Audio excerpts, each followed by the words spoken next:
Just a quick little how-to on the 6a13tt on how to install a manual boost controller.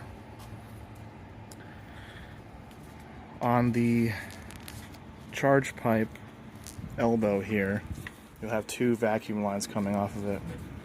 This designated first one right here will have a red vacuum line on it. As long as it's OEM, if it's been replaced, it might not be red anymore. That goes down to a vacuum tee, which you can see right there, which leads over here to this brown solenoid, which bleeds off pressure to give you the appropriate boost you need.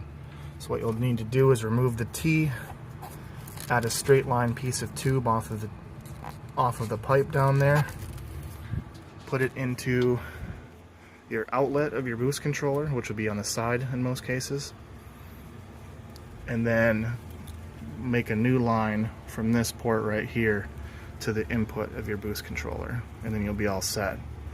Then just button it up, put your boost controller wherever you want it.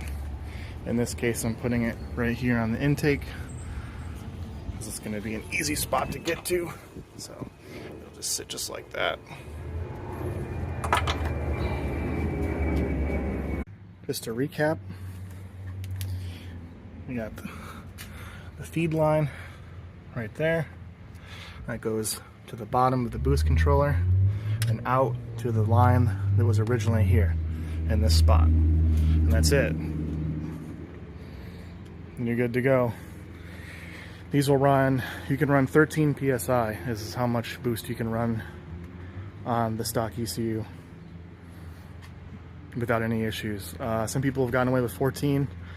I think that's mainly due to elevation, but 13 seems to be the safe number.